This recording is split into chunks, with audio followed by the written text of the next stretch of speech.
katapatan ng aming pong may nabig na makaptiran sa kalang mga puso at sa bahagi sa aming pong pag-aanay mga sita tuloy sa kalang akin wala ko magagawa. Ako'y umaasa lamang na kayo po ang maglalagay sa akin labi ng kalamat kalutigit paglagis at pagbukas po ng pangunawa at sama-sama ko pinagkapatawaran sa talay puglo ng aming pong minamahal kinagalang sa Albida. Aming pong sama-samang itinatpatawoy at pinapalayas ang lahat ng nakaaway sa makabiyang pangalan ni Jesus. Kasarot now in Jesus' name, in Jesus' name, in Jesus' name. Lahat magsabi amen.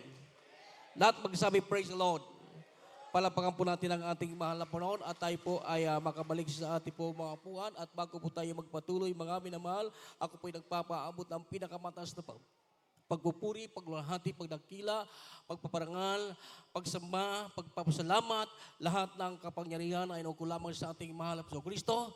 Doble paggalang at pagrespeto sa ating pong minamahal at tinanggalang na Pastor Almeida. At patuloy po nating inaalala ang kalapong mga ginto ang aral. Ating pong minamahal, kinagalang Pastor Almeida, ating pong beloved isang pastor, Lina si Almeida. Sa lahat ng mga beloved children po, buong sabay ng ating mahal na pastor, praise God, puri po ang ating mahal na pastor. At pinakamamahal na Panginoon, amen. Praise God, hallelujah. Lahat magsabi, praise the Lord. Puri po ang ating dakilang Diyos, mga minamahal, sa ating beloved Ode Preacher na nangalaga po sa lugar pong ito, ating beloved Kuya Ode, sa kanya pong buting may bahay, beloved at Lily, praise the Lord, sa kanya pong buting mga anak, sa lahat po ng ating po mga inibig na mga witch, sa ating po manunugtog, at sa lahat po ng ating po mga inibig na mga kapatiran, lalo na po sa ating po mamagwa na nakapili po natin ngayon sa hapong ito, isang mapagpalang hapon po, at muli, once again, happy 18 years anniversary. Amen? Puri pong ating mahal na Panginoon. At naalala ko po, nung araw po, mga minamahal, ang ating pong banal na gawain ay Bible study lamang po. Kung di ako nagkakamali, 1980 o 1997 o 98, huli po ako nag-preach dyan po sa Barangay Holo, mga minamahal. Unang nag-umpisa lang po yan sa isang pamilya, mga minamahal. Pupunta po kami galing ng Cunitas Room para mag-Bible study dito, mga minamahal. Ngayon, pinagpala na, regular ng gawain dito. May Merkules, may Biyernes, at Linggo. At ngayong araw pong ito, pinagpala po tayo sapagkat sineservit po natin ang labing dalawang 8 taon, mga minamahal. 11 taon, rather, praise God, ng banal na gawain sa lugar pong ito. Amen? Puri po ang ating mahal na puno. At sa pagkakataong ito, mga minabuksan po natin ang ating po mga Biblia at aking pong hiningi ang iyong pakinig sapagkat nasabi ng Biblia, ang sa Diyos ay nakikinig ng salita ng Diyos. Amen? Amen. Palapakan po natin ang ating mahal na Panginoon. Kaya napakabuti ng ating dakilang Diyos, mga minamahal, ating pong muling nalampasan ang 1 taon ng ating pong banal gawain sa lugar pong ito na punong-puno ng pagpapala. Amen?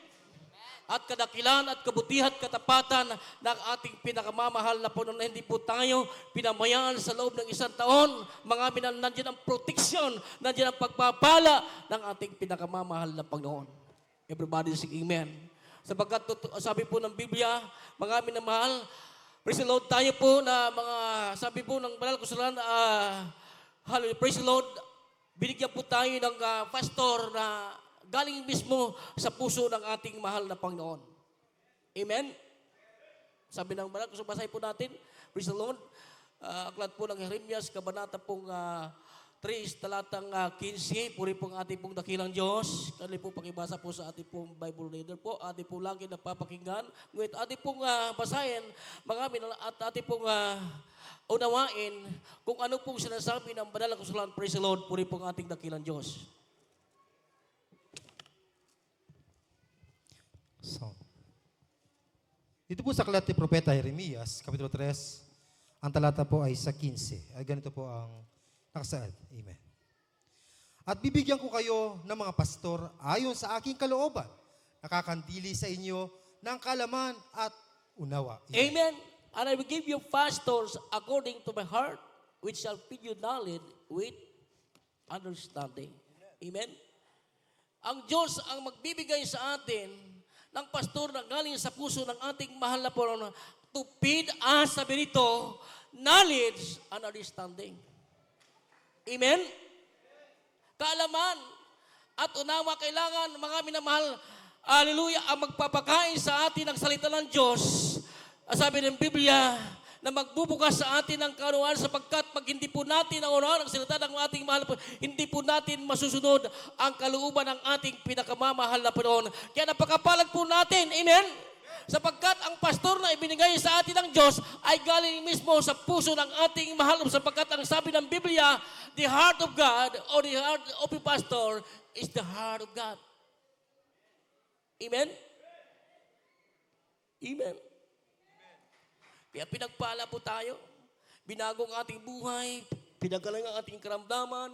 Mga minamahal, pinagpala po tayo sapagkat naunawa natin ang salita na pinapangaral at ituturo ng ating mga magulang sa ating mahal na Panginoon. Amen? Kaya kung hindi po natin naunawaan, mga minamahal, wala dito magsasabi na ang Diyos ay buhay, ang Diyos ay mapagpala, ang Diyos ay nagpapagaling. Amen? Everybody say, praise the Lord. Kaya napakapalad po natin, mga minamahal. Hallelujah. Puri po ang ating pinakamamahal na po. Kaya sabi ng Biblia, lagi nating alalahanin. Amen? Ang kanilang mga aral, ang kanilang mga turo, huwag nating kalilimutan banggitin sapagkat sila po ang nagpagod, sila po ang nagsepresyo sa ating kaligtasan. Amen? Pinuhunan po ng mga minamahabang pag-ayuno, mahabang pananalangin, buhay, amen? Isakripisyo, mga minamahal, alang-alang sa atin, mga minamahal. Everybody say, praise the Lord! Panapakan po natin ang ating pong pinakamamahal na Panginoon. Ano pong sabi ng sunod na talata, mga minamahal, kanil po pakibasa po, Hebreo Kabanatang 13, talatang 17, puri po ang ating mahal na Panginoon. Amen. Dito po sa aklat ng Hebreo, kapitulo 13, talata po 17. Alalahanin ninyo ang nangagkaroon ng pagpupuno sa inyo na siyang nangagsalita sa inyo ng salita ng Diyos. At sa pagdili-dili ng wakas ng kanilang pamumuhay, ay inyong tularan ang kanilang pananampalataya. Amen. Alalahanin lagi natin. At ang sabi dito, sa sunod, magsitaliba kayo. Amen? Sa tayo tatalima sa mga namumuno sa atin, sa mga nagpapagal sa atin, sa mga nagpapaalala sa atin, sa mga nagpupuyat sa atin. Amen? Amen? Kasi kung di tayo tatalima, hindi po tayo tatagal, hindi po tayo tatatag sa ating pananampalataya, sa ating pinakamamahal na Panginoon. At ang sabi ng Biblia, dapat tayo magpasakop sa kanila. Everybody say amen. At naunawaan natin ang salita ng mahal na Panginoon, ang lahat ng sumunod sa pangangaral at turo ng ating mga magulang sa ating mahal na Panginoon, sila po yung mga pinagpala ng ating mahal na Panginoon. Sila po yung mga pinatatag at pinatibay. Amen?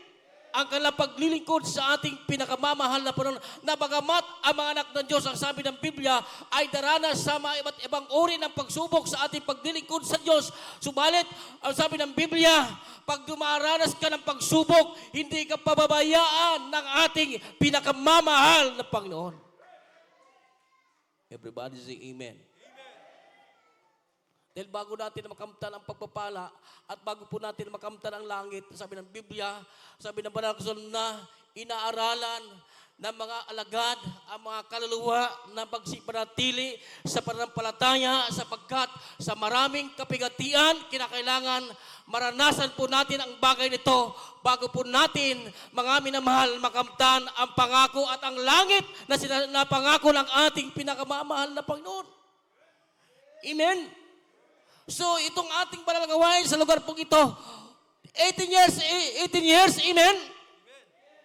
Sari-sari na mapagsubok, marahil ang naranasan ng bawat isa, mga minamahal, nililinis upang lubusan magamit ang ating mahal na Panginoon. Amen? Minsan nadadapa, minsan bumabagsak, subalit ang sabi ng Biblia, ang Kristiyano, 7 beses bumagsak, 10 beses itatayo ng ating mahal na Panginoon. Amen? Yan po ay napagtagumpayan po natin dahil mayroon pong nagsakripisyo, mayroon pong nanalangin. Kaya sabi ng Biblia, thanks be to God for giving us the great victory. Amen? Amen? At lahat ng ating tagumpay, lahat ng ating nakamtan, ay ang galing yan sa ating mahal na Panginoon. Everybody say, praise the Lord. Palapakan po natin ang ating pong pinakamamahal na po. At ngayon, mga minamahal, sabi nila, pag ganitong buwan, panahon, sasapit ang mga minamahal ng Christmas. Amen? O Kapaskuhan. Pero hindi nila alam kung ano ang ibig sabihin. Amen? Kasi hindi nabuksan ang kanilang paunawa. Everybody say, praise the Lord. Wala silang pastor na katulad sa atin na tinuturuan tayo kung ano ang kalooban ng ating mahal na Panginoon. Yung kanyang pagkakatawan tao, yung kanyang mga minang pagbaba sa trono sa langit at bumaba dito sa lupa. Amen? Ang sabi diyan, ang ugat niyan, mga minang pag-ibig ng Diyos. Everybody say amen. Sabi ng Biblia, for God so loved the world, at ganoon na lamang ang pagsinta ng Diyos sa libutan ito upang ang sinumang sumampalataya sa Kanya ay hindi mapahamak, bagkus magmana ng buhay na walang hanggan. Yun ang dahilan. Yan ang pinakabuod. Amen? Yan ang dakilang yaluy na ng ating pinakamamahal. Bakit siya nagkatawan tao, o Diyos? Amen? Ang ating pinakamamahal na Panginoon. Everybody say praise the Lord. Pero hindi naunawanan ng mga tao sa libutan, mga minamahal. Ang ginagawa nila, mga minamahal ng Pasko, ay commercialize. Amen? Pero nakakalimutan ang ating mahal na Panginoon. Bakit hindi nabuksan ang kalampang unawa? Bulag sila sa katotohanan. Amen? Sabi nga po, Christmas is not feasting to enjoy sin, but to save people from their sin. Amen? Amen? Kaya marami mga tao, mga minamahal, hallelujah, napapahamak. Bakit? Nag-i-enjoy sila sa kasalanan. Hindi nila ini-enjoy yung dakilang pag-ibig ng ating pinakamamahal na Diyos, sapagkat naparito ang ating dakilang Diyos upang iligtas tayo sa kasalanan at magbara tayo ng buhay na walang hanggan.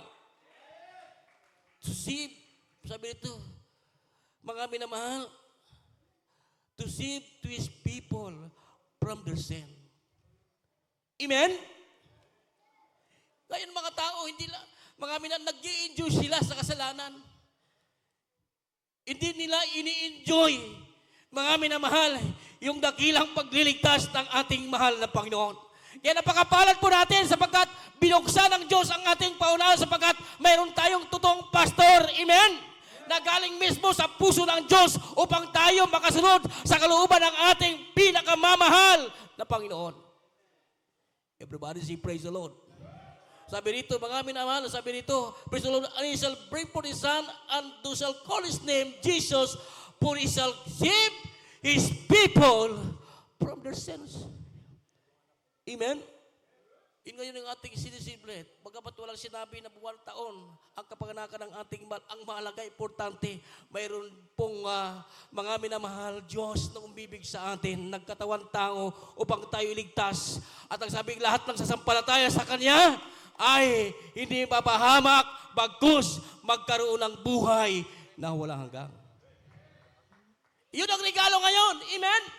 Hindi material, ang lahat ng ating natatanggap sa araw ng Kapaskuhan, anumang bagay na malagayan, kukupas yan at mawawala yan. Pero ang regalo ng Diyos, sabi niya, but the gift of God is eternal life.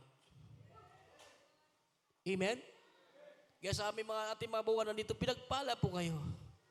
Hindi po literal na material ang matatanggap nyo. Gift galing sa Diyos. Amen? Yung mga regalo na natatanggap natin yan, mga minamahal, ay kukupas yan, maluluma yan. Kahit marami kang pira na tanggap, mauubos yan. Pero yung regalo ng Diyos ay pang walang hanggang buhay. Everybody say amen. Palapakan po natin ang ating pong pinakamamahal na Panginoon. Kaya tandaan po natin, mga minamahal, Christmas is not feasting. Amen? Para ka nagpipista. Amen? Ayun, enjoy ka sa kasalanan. Pero sabi, to save His people from their sins. Iyon po ang mensahe. Amen? Amen? Tayo lahat ng araw, ganun po tayo, nag-enjoy tayo sa kasalanan. Subalit, binigyan po tayo ng totoong pastor, mga minamahal. Hallelujah, upang tayo, pagsabi ng Biblia, to feed us knowledge and understanding. Amen? Everybody say praise the Lord. At ang sabi ng Biblia, basahin po lang natin, Mateo 1:21 at Lucas 2:14. Praise God, puri po ang ating mahal na Panginoon.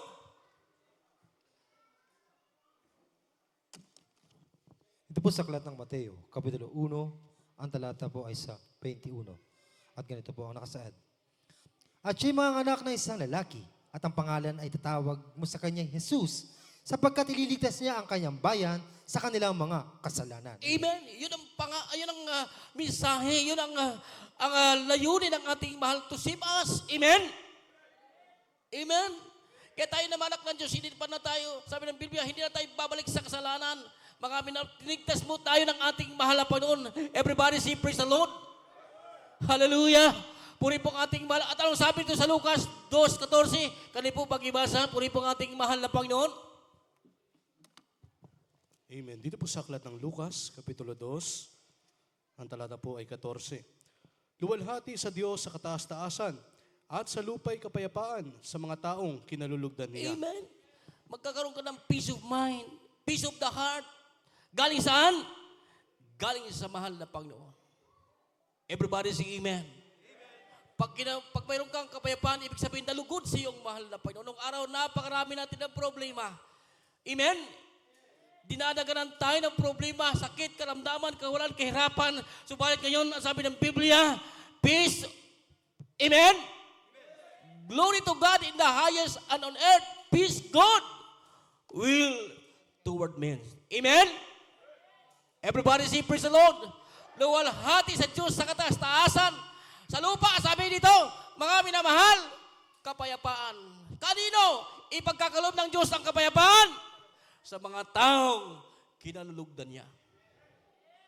Everybody say praise the Lord. Palapakan po natin ang ating mahal na Panginoon. Kaya sabi ng Biblia, tayo naman ang hindi po tayo binigyan ng Diyos ng Espiritu ang katakutan, kundi pag-ibig. Pag mayroon ka pag-ibig, mga minamahal, generous ka. Amen? Wala kang katakaututan, mga minamahal. Everybody say amen. Mahusay kang mag-isip, mahusay kang magplano. Sabi ni po, God that given to us the spirit of fear, but of love and sounds of mind. Amen? Amen? Everybody say praise the Lord. Kaya habang naghihintay tayo sa ating pinakamamahal na Panginoon, be strong. Amen? Be strong in the Lord and the power of His might. Tayo magpakatibay at magpakatapang, hallelujah, sa kapangyarihan ng ating pinakamamahal na Panginoon. Everybody say amen. Kaya walang dahilan na tayo po, mga minamahal, ay ihinto, titigil sa paglilingkod sa ating mahal na Panginoon. Sabi ng ating mga magulang sa ating mahal na Panginoon, hanggang kamatayan, maglilingkod kami sa Diyos. Amen? Walang makakapigil, mga minamahal, sa mga tapat na umibig sa ating mahal na Panginoon. Kahit ang kamatayan, hindi yan makapaghihiwalay sa pag-ibig mo, sa paglilingkod mo sa ating pinakamamahal na Panginoon. Everybody say amen. Palapakan po natin ang ating pong pinakamamahal na Panginoon. Kaya kung dumanas ka man tayo ng pagsubok, sabi ng Biblia, mayroon tayong takbuhan, mayroon tayong pupuntahan. Amen? Amen? Sabi ng Biblia, hallelujah, praise the Lord. Be strong. Doon tayo magpakalakas. Doon tayo magpakatibay sa kapangyarihan ng ating pinakamamahal na Panginoon. Dahil ang anointing power ng ating mahal na Panginoon mananatili. Kahit ang ating mga magulang nasa piling ng ating mahal na Panginoon, yung anointing hindi po mawawala. Mananatili yan sa mga tapat at tunay na umiibig sa ating pinakamamahal na Panginoon. Everybody say praise the Lord. Kasama natin ang Diyos. Sabi ng Biblia, hindi po tayo iiwanan ng ating mahal na Panginoon. Everybody say amen. Palapakan po natin ang ating pong pinakamamahal na Panginoon. Kaya po basahin po natin last 2 verse. Episode chapter 6 verse 10, duling talata, Pilipos chapter 4 verse 13. Puri po ang ating mahal na Panginoon. Dito po sulat na Apostol At Pablo. maganda po yung ating magpapaawit, mga ating mga manunugtog. Awitin po natin, sukdulang biyaya. Praise God po rin po ang ating mahal na Panginoon. Dito po sa sulat na Apostol Pablo sa mga taga-Epeso, Kapitulo 6, ang talata po ay Gis. Sa katapus-tapusay, magpakalakas kayo sa Panginoon at sa kapangyarihan ng kaniyang kalakasan. Amen! Saan tayo magpapakalakas? Sa Panginoon. Amen? Sa ating mahal, pag naglilingkod ka sa mahal na Panginoon, palalakasin ka, patitibayin ka, patatatagin ka ng ating pinakamamahal na Panginoon. Pag lumapit ka, mga amin na hindi ka itataboy ng ating mahal na Panginoon. Pag may problema ka, lalong natutuwa ang mahal na Panginoon pag nagtitiwala ka sa Kanya. Everybody say amen. Wala tayong inaasahan kundi ang mahal na Panginoon. Wala tayong titingnan kundi ang mahal na Panginoon. The author and the finisher of our faith. Amen? Siya, mga minamahal, ang dapat nating tingnan, wala nang iba. Mga minamahal, tingnan natin ang ating mahal na Panginoon, ang kanyang napakalapit na pagbabalik. Mga minamahal, amen? Lahat magsabi, praise the Lord. Hallelujah. Puri pong ating sa katapos-tapusan. Finally, kaya dito sila sabi, finally, beloved brethren, sabi rito, my brethren, be strong in the Lord. Amen? Yun ang payo, mga minamahal na Apostol Pablo. Sa mga kaibigan, pag sa ating panahon, yun ang sinasabi ng ating mga magulang sa ating mahal, magpakalakas tayo, walang iba. Magpakatibay tayo, walang iba. Kundi sa mahal na Panginoon. Amen? Kahit tinuusig, kahit kung mga minamahal, ang naranasan mo, mga minamahal, manatili ka lang sa mahal na Panginoon. Tingnan mo ang kabutihan ng Diyos, mga minamahal. Sa buong santaon, nandito po tayo. Binagdidiwang natin, pinagsisigawan natin na may Diyos na umibig sa atin. May pastor ang binigay ng mahal na Panginoon na pinuksan ang ating kaalaman, ating unawa, para tayo makasunod sa kalooban ng ating pinakamamahal na Panginoon. Amen? Kaya sabi ng Biblia, kahit maliit na bagay, pagkasama mo ang mahal na Panginoon, magagawa mo dahil mayroong papalakas sa iyo. Everybody say amen. Huling talata, basahin po natin. Pilipos 4:13. Amen. Sa aklat po ng Pilipos, Kapitulo 4, talata po ay 13. Lahat ng mga bagay aking magagawa doon sa nagpapalakas sa akin. Amen. Lahat ng bagay. Ibig sabihin, walang iwanan. Amen? Lahat pala ng bagay na mararanasan mo, kawalan, kahirapan, pagsubok, pag-uusig, sabi nito, magagawa mo yan, malalampasan mo yan. Amen? Dahil mayroon na nagpapalakas sa iyo. Amen po ba? Palampakan po natin ang ating mahal na Panginoon. Lahat magsabi, praise the Lord. Kaya pinagpala po tayo, 18 years ang ating malagawain sa lugar pong ito. Mga minamahal. At alam po natin yan, sinubok tayo ng panahon. Amen? Sinubok tayo ng iba't ibang uri ng struggle, hard, difficult trials sa mga minamahal. Subalit sabi ng Biblia, ang mahal na Panginoon, hindi ka pababayaan ng ating mahal na Panginoon. Amen? Yung sukdulang biyaya ng Diyos, hindi man tayo karapat-dapat. Yung sukdulan, yung walang hanggang biyaya ng mahal na Panginoon. Amen? Mga may walang dahilan para hindi tayo magpatuloy sa paglingkod sa ating mahal na Panginoon. Kahit nauna lang ating mamagul sa ating mahal na Panginoon. At tayo, sabi ng Biblia, work out. Amen? Work out your own salvation. Even my presence and much more my absence, sabi ng Bible, lalo tayo ipagtrabaho natin. Amen? Palapakan po natin ang ating mahal na Panginoon. Everybody say praise the Lord. Tayo pong lahat, mga minamahal, ay tumayo at tayo po lahat ay magpuri sa ating mahal na Panginoon. Bigyan po natin ng pagkakataon yung ating po mga inibig na mga baguhan na ating kapiling ngayon. Sa inyo pong pagparito, pinagpala kayo ng ating mahal na Panginoon. Ang Diyos ay nagdala po sa iyo sa araw pong ito. Ito po yung regalo na hindi kukupas, hindi maluluma. Ito pang habang buhay, panlangit na regalo. Gift of God. Hallelujah. Praise the Lord.